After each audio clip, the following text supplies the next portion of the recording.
Hey guys, what's good? I'm Gun, and I would like to introduce to my first digital story.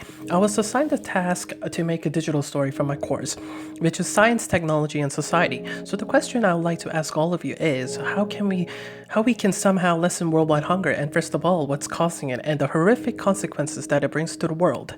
So I see that hunger is one of the most crucial glitches that a lot of people are struggling with in the whole wide world. Nourishments are the course to well-being, and it supplies the body with sustenance, and it provides maintenances that lift individuals out of deficiency. A lot of the individuals seem to be going around in cycle of hunger, faced with cruel realities like natural calamities. For example, drought that cause harvest crops and other food to be dried up. Also, floods could eventually swipe people's whole food provisions, scarcity of food, poverty, and struggle. Even though there was a progress to somehow lessen worldwide hunger, it was effortless, because a large number of individuals who end up in worldwide hunger heightened in 2017. According to data from Mercy Corps, the number was roughly 820 million people who end up hungry every night whenever they try to sleep.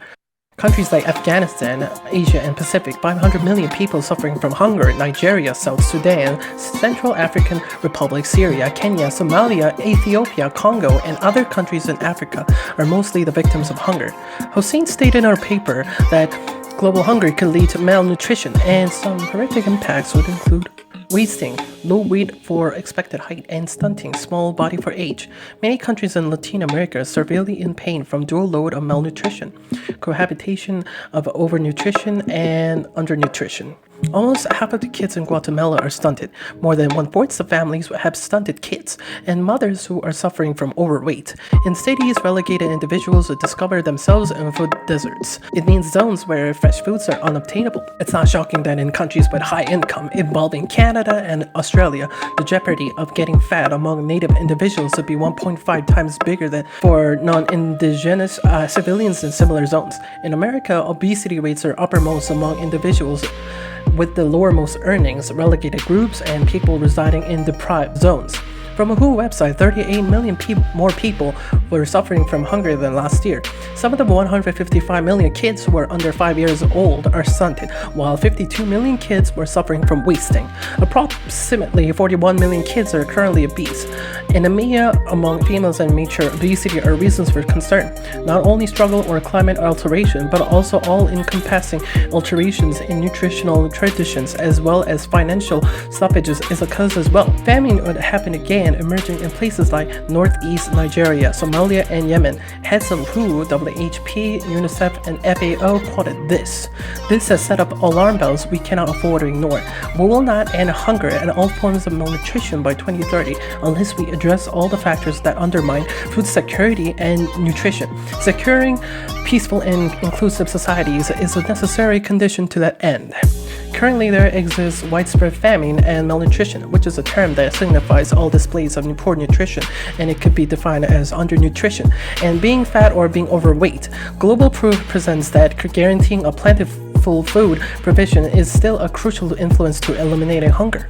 From Webb's paper, devouring decent nutrition and an end to hunger both need the whole world to have a proper diet. Hunger still exists because an increased provision of food alone isn't the answer to hunger or a resolution to malnutrition.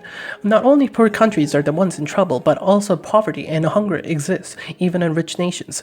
It's a tough start to end worldwide hunger, but we could have lessened these poor people's starvations by giving a helping hand. Here are a few operative actions to somehow end hunger and malnutrition. They need to be governmentally steady countries that follow comparatively reasonable growth policies, not only heightening wealth, but plummeting poverty as well. The other method is to employ targeted safety nets for ones who are struggling in poverty and invest in available services such as education, healthcare system, and access to clean water. According to Tennant's paper, worldwide societies need to take in account to a fresh design genetically modified cultivated seeds, also GM seeds for short. These seeds would allow countries encountering problematic conditions like drought. Such a plan would permit disadvantaged areas to produce food they made, which is the determination of overseas food aid, and campaigner for removing global hunger. Industrialized countries have a chance to help the world, an opportunity to rescue millions of poor people that seem to be struggling with malnourishment every year. GM seeds have been dispersed to rustic farming groups through sub-Saharan Africa, and application of such a program is the most effectual method of understanding the worldwide community's wishes of taking down hunger and allowing globally famished societies to have adequate quantities of food supplies. These hunger situations are very dire in every country, and they need sustenance as soon as possible. It would be very wonderful for all of the people to be aware of the struggle and give it a helping hand to these poor souls. Making charity donations, sending fresh food provisions, following helpful steps from the internet, making more genetically modified food, and help spread the word to the world.